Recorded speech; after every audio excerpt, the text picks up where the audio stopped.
Never reasonable to restrict constitutional freedoms in the name of fighting terrorism? In our opinion, no. And now the plain truth. As you've seen on our show, the government at times tells you lies. The deception is historic and continuous.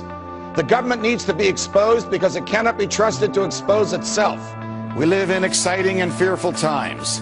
Most of you today are not afraid of big crime or big business or big labor. Rather, most of us are most afraid of big government. All right, folks, there is a lot going on right now. Decisions being made that are unprecedented and will have an overreaching impact on what it means to live in the United States of America. Who could want a government that punishes people for speech, that lets its own agents write their own search warrants, that fights wars just to keep the military-industrial complex busy, that debases all you own by printing worthless money and putting it into the stream of commerce, that gives away more than half the tax dollars it collects, and that, despite express provisions in the Constitution to the contrary, permits the president to lock up whoever he wants and to throw away the key. The president saying he can secretly kill Americans and have bags put over our head and have us thrown into black vans to disappear forever. Or look at the TSA and the airports groping people. Look at the drones in our skies. Look at arming checkpoints now, the end of posse comitatus. We see the president signing legislation to charge people with felonies if they protest at national security events. You know, people ask, is this martial law? Yes, we've been under a soft form of martial law with secret arrest, warrantless spying, protesters getting beaten up, all of these type of things going on for a long, long time. Now they're telling us torture is good, secret arrest of citizens is good, the government taking over infrastructure is good. They don't deny all this stuff that we warn people about forever being real now. Ron Wyden and Mark Udall of Colorado, two Democratic senators, came out today and said, hey, you know what? We know things you don't because we're on an intelligence committee, and Americans would be, quote, stunned to find out how the American government is applying the Patriot Act. Documents just released indicate police departments across the country do track cell phones without bothering to get any permission from a court. After reviewing 5,500 pages of records, the ACLU says police agencies large and small often obtain cell phone data without court permission. If the government wants it, it needs a search warrant. If it gets it without a search warrant, it has committed a crime. A crime. Obtaining a warrant can slow down that process. Oh, and it's going to slow the process down if we have to ask for have to ask a judge, can we search authorized dollar cell phone records to find a missing person? Call me.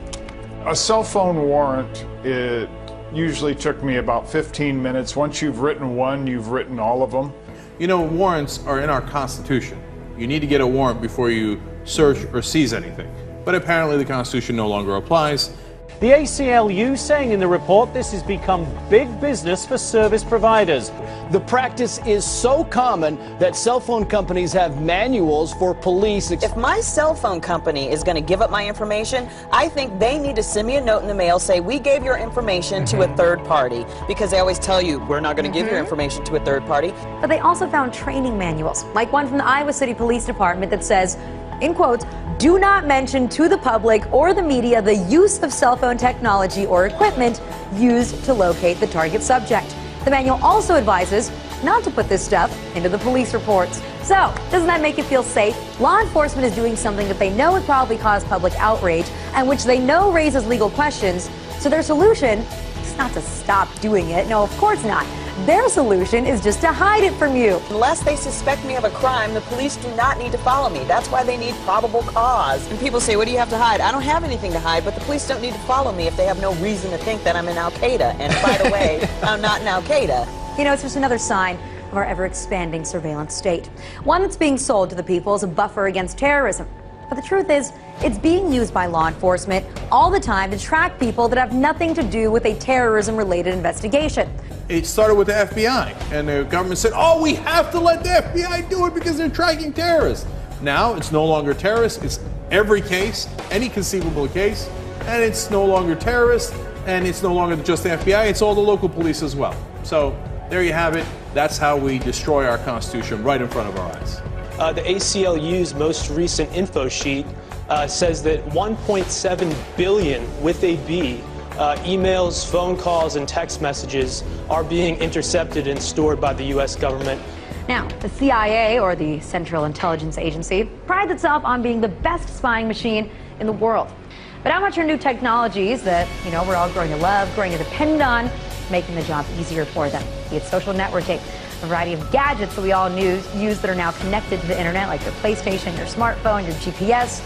Soon enough, even more devices inside your home. And then they had the Secretary of Defense, they had the CIA director in there, Petraeus, saying, oh, we're working with industry to have bugs and tracker systems built into all appliances. Your dishwasher is going to be listening to you. Watch what you say. We don't need warrants anymore. It's a really scary world of scary possibilities out there, and Congress is ready to counter it with over 50 cybersecurity bills introduced just in this congressional session. But is this threat being overblown? Are we conflating different threats onto one gigantic apocalyptic scenario just to line the pockets of defense contractors and create a massive cybersecurity complex? So far, nobody in Congress has actually provided evidence that cybersecurity legislation of this nature really is needed. There are a lot of folks who stand to benefit from comprehensive cybersecurity legislation, especially if that legislation comes attached with big spending. Well, if you thought that SOPA and PIPA were bad, just wait until you hear about cybersecurity legislation working its way through Congress. It's called CISPA, or the Cyber Intelligence Sharing and Protect Act, also known as HR 3523. Here, Microsoft, Facebook, Tech America, they're on board. How come? Well, it tells the internet companies, look, our bad. We didn't mean to go after you guys, okay? You're giant corporations as well. We're totally happy with you guys. What we want to do is go after anyone that dares to cross the government, and we know you guys would never make that mistake. Now you might think, come on, are they really going to do that? Hell yes, they're going to do that. Let me give you a perfect example, WikiLeaks. If they have a law like this, they can just simply come in and tell the ISP provider, look at this law that we have, it's over, shut down WikiLeaks. But also, did you notice they snuck in private entity? So if you're a threat to a private entity, they might also shut you down. And under the veil of doing things for cybersecurity purposes, they would allow companies to collect and monitor private communications and then share them with the government or anybody else. A company like Google, Facebook, Twitter, or AT&T could intercept your emails and text messages, send copies to one another and to the government, and modify those communications or prevent them from reaching their destination if it fits into their plan to stop cybersecurity threats. So what it does is essentially carves out a cybersecurity exception to all of our privacy laws. So in the end, if they pass this, instead of passing PIPA or SOPA, well, they might have the same effect in terms of shutting down our sites, and they also have the second effect of merging business and state even further together. I'm afraid that I'm a little pessimistic on this one. I said that we could win on SOPA. I accurately called that one. Why? Because we had huge corporations on our side. Facebook, Google, etc. Now we're on our own. And without those guys backing us up, good luck to us. Starting Thursday, July 12th, ISPs, Internet Service Providers, will be spying not just on your bandwidth, right? But specifically on what you are downloading. You are giving them an unfettered, unchecked right to cut off your service based upon the claims of copyright holders who have been shown time and time and time again to make false claims. And there's no recourse for you. Well, I think that online piracy is a red herring. These transnational content companies make more money than ever. Look at how much money is made from legitimate music downloads via iTunes. They're making a fortune, literally, billions of dollars every year in legal download revenue. And they're saying that they need to crack down on pirates, but really they want to crack down on internet communication itself.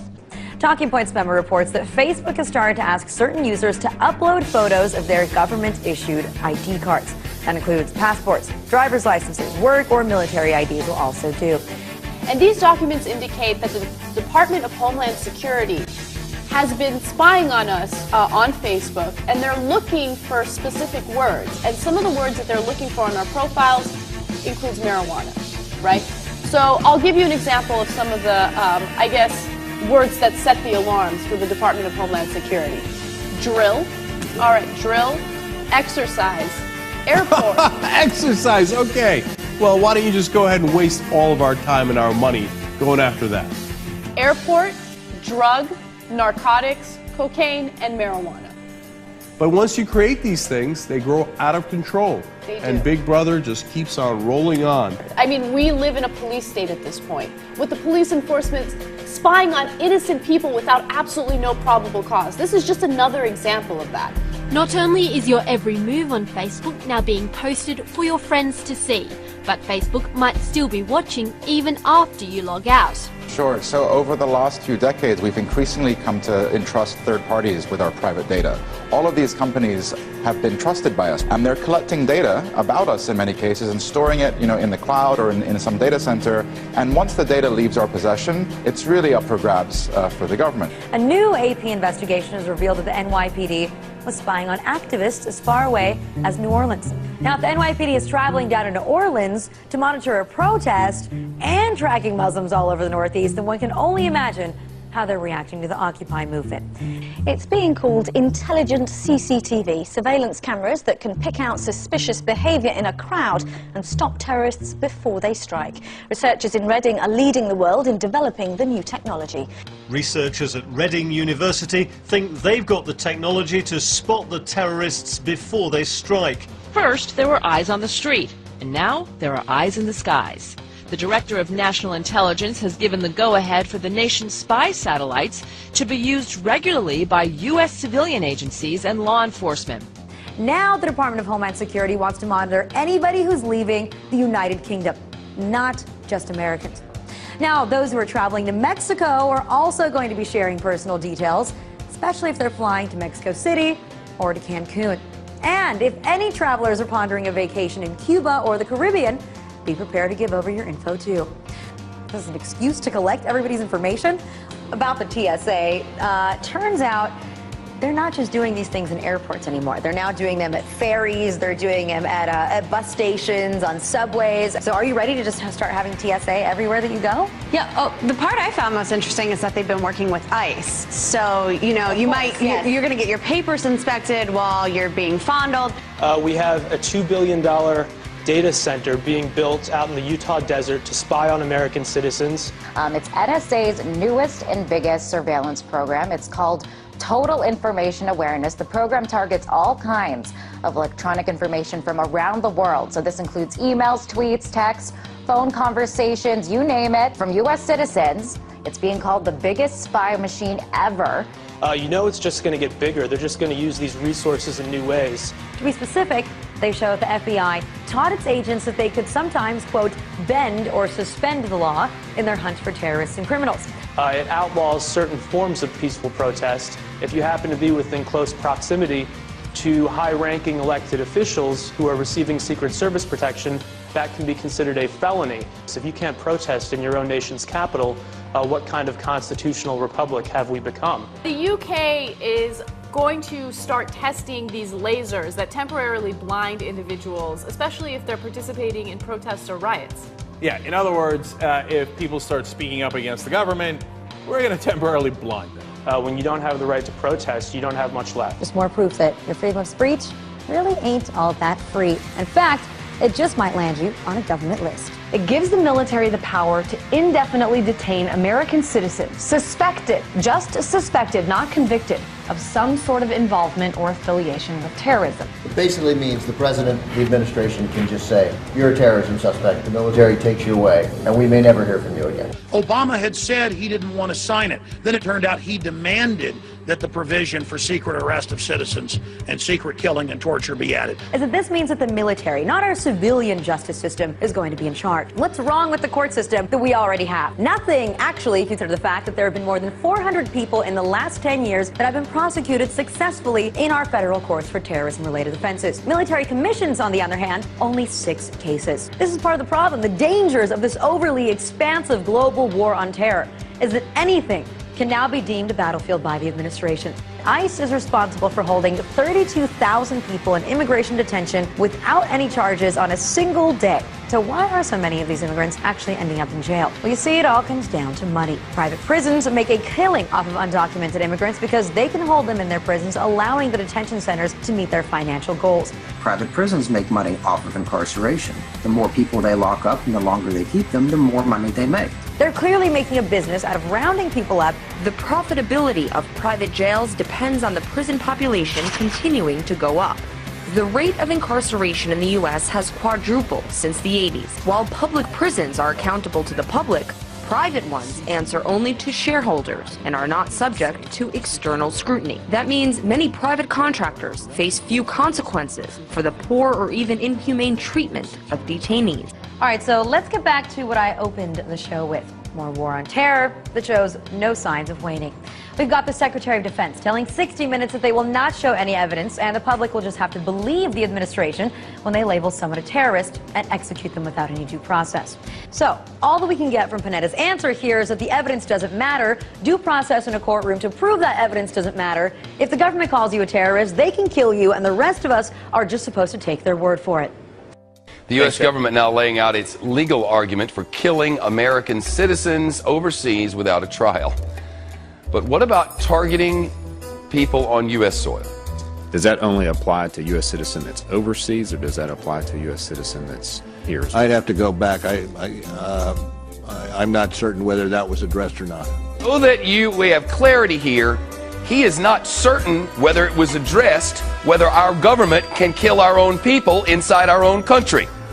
Are you slightly uncomfortable with the idea that the United States president, whoever it may be, can decide that this or that U.S. citizen living abroad is a threat to national security and kill them? International war on terror that's going on now, we're going to have to make sure that we have the tools to get some of these people who are very bad and comply with American law. And you think that the president should be able to make that decision in conjunction with the folks in the administration, without going to a court, without going to you all, anything? There is a war going on.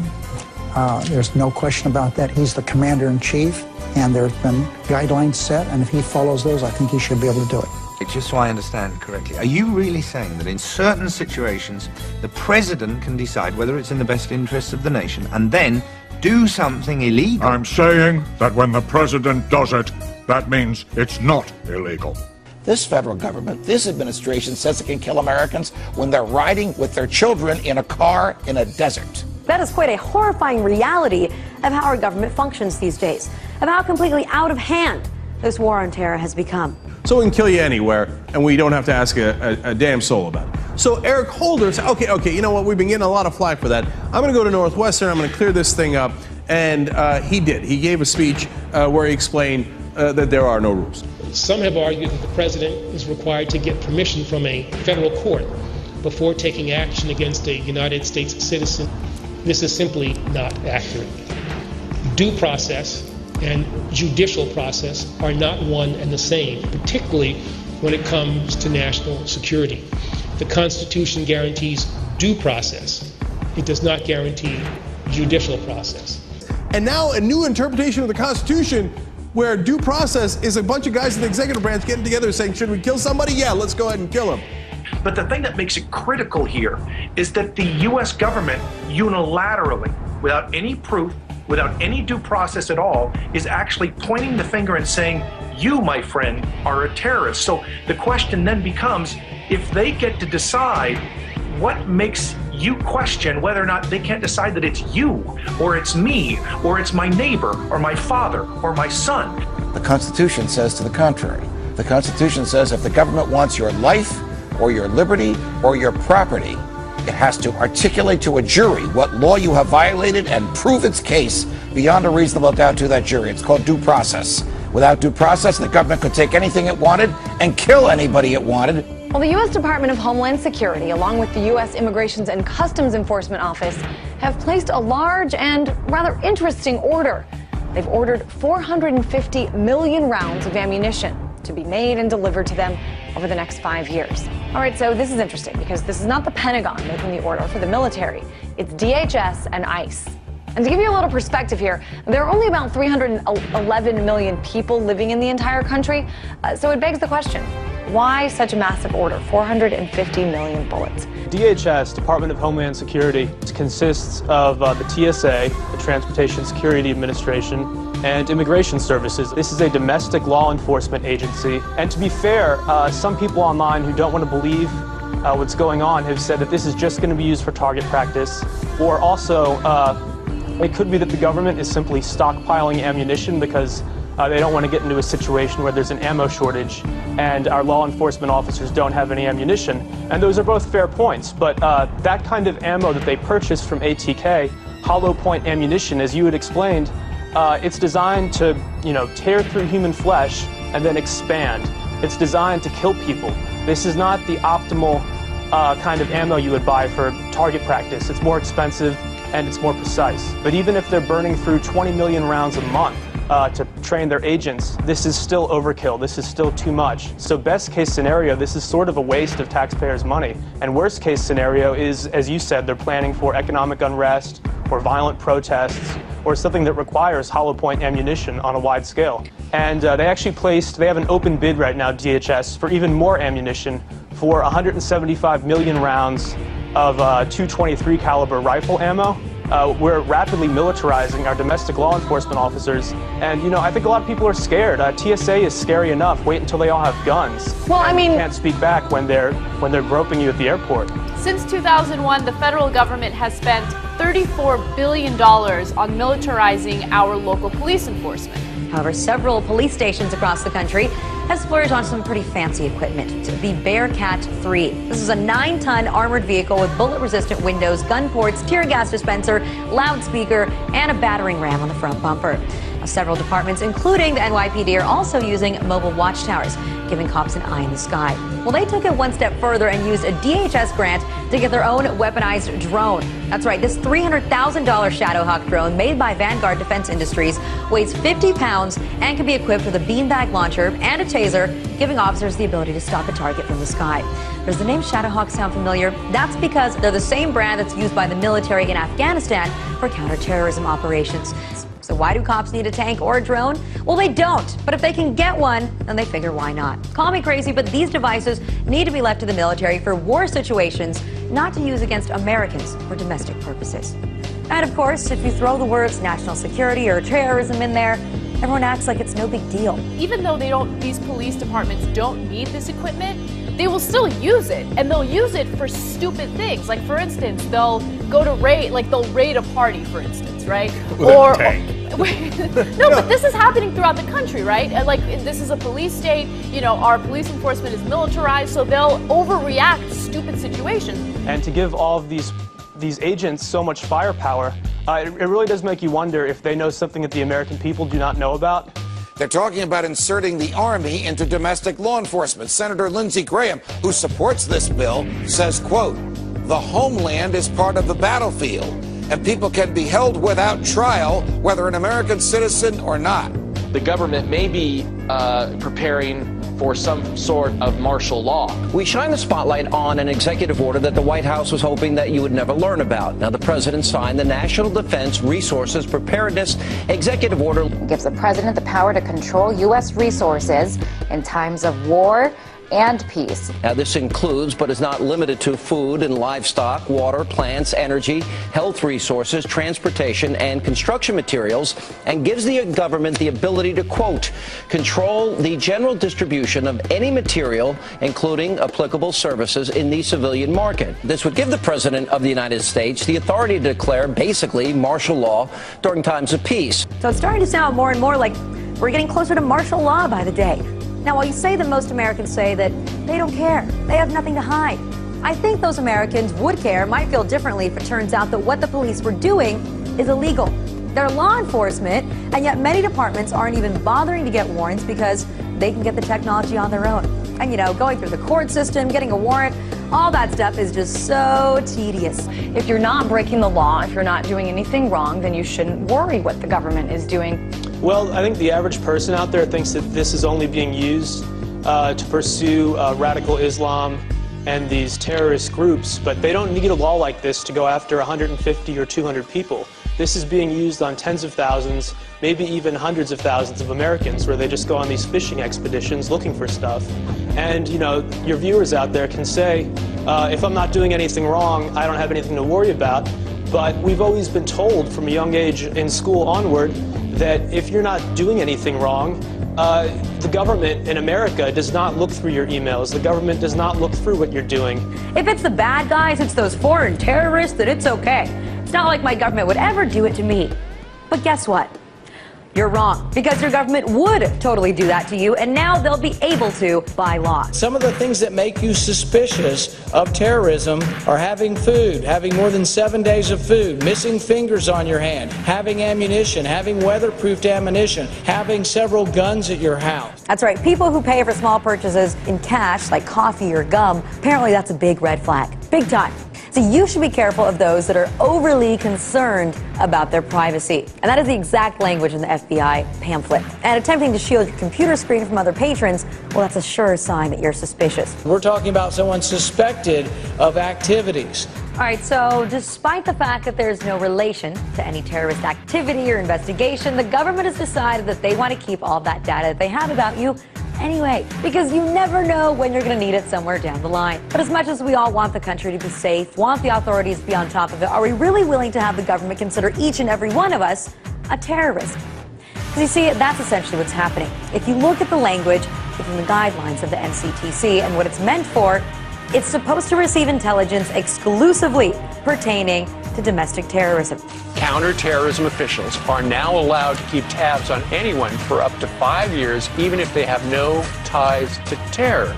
Are you willing to sacrifice your freedom for liberty? We have let Roosevelt's fear of fear itself overtake us. We have listened to the little voice inside that has said, this will be temporary, this will be precise, this too shall pass. We have accepted that the only way to stop the terrorists is to let the government become just a little bit like the terrorists. But the problem is most people don't know, and those who do know don't necessarily care. Goodness gracious, indefinite, preemptive, or endless detention surely doesn't apply to U.S. citizens unless current or future president says so. Don't you worry a bit. And if you somehow think habeas corpus has not been suspended for American citizens, but only for everybody else, ask yourself this. If you are pulled off the street tomorrow and they call you an alien, or an undocumented immigrant, or an unlawful enemy combatant, exactly how are you going to convince them to give you a court hearing to prove you are not? Do you think this attorney general is going to help you? And I think that if the average person knew about this, they would be quite upset. I think the average person just doesn't know, to be honest. I hope that they do find out about these grotesque abuses of government power and just massive wastes of money. And, you know, we're more than a decade out from 9/11. We've killed Osama bin Laden. We have killed or detained most of his deputies. So the real question becomes, who are we fighting against? This should be a dinner table conversation. Every American should be asking, should we be spending billions of dollars on these things when people are out of work, when our infrastructure is failing, and when other economies like China are, you know, steaming ahead and we're falling behind? Is this really what we should be spending our money on, spying on our own people and buying ammunition to protect government against our own people? It doesn't make sense. I think the Patriot Act should have been allowed to expire, and it's a huge mistake that Obama renewed it. So the fact that they've spent hundreds of millions of dollars just to go after 7 people that are in charge of a foreign website? As you said, this has been a very partisan Congress. They can't agree to do anything.